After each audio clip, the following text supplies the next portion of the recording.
আজ 25শে বৈশাখ, আমাদের প্রাণের কবির জন্মদিন আজ। আর আজকের এই শুভ দিনেই আমি চলে গিয়েছিলাম আমার ছেলেবেলার দিনগুলোতে।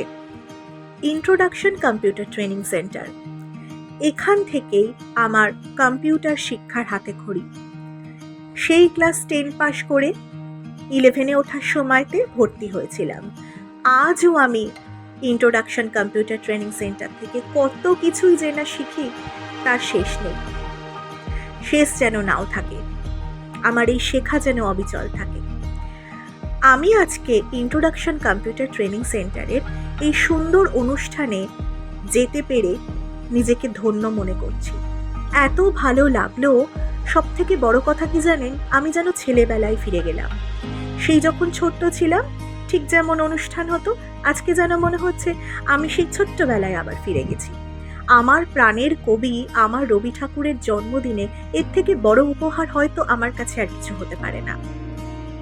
রবি ঠাকুরকে নিয়ে কথা বলার সময় কোথা থেকে শুরু করব সেটাই ভুলে যাই। তিনি নিজে একজন ইনস্টিটিউশন, তিনি একজন কবি, দার্শনিক, মনস্তত্ত্ববিদ, শিক্ষক, প্রেমিক, আরও কত কি। তিনি আছেন আমাদের রাগে, দুঃখে, অভিমানে, উল্লাসে। তিনি আছেন একাকিত্বে। সব সময় যেন তিনি আমাদের পাশে আছেন। তবে একটাই কথা, এই একটা দিন নয়, এই একটা দিন কেবলমাত্র কবির ছবিতে মালা দিয়ে রবীন্দ্রসঙ্গীত গান গেয়ে বা রবীন্দ্রসঙ্গীত নাচ বা কবিতার মাধ্যমে নয়। আমার এটাই প্রার্থনা রইল ঈশ্বরের কাছে, আমরা যেন জীবনের প্রত্যেকটা দিন, প্রত্যেকটা মুহূর্ত কবিগুরুর আদর্শ নিয়ে চলতে পারি, কবিগুরুর আদর্শ নিয়ে বেঁচে থাকতে পারি। সবাই ভালো থাকুন, সকলে ভালো থাকুন, সকলকে ভালো রাখুন। এই জীবন খুব সুন্দর, এই জীবন আলোময় হোক, আরও আলোময় হোক।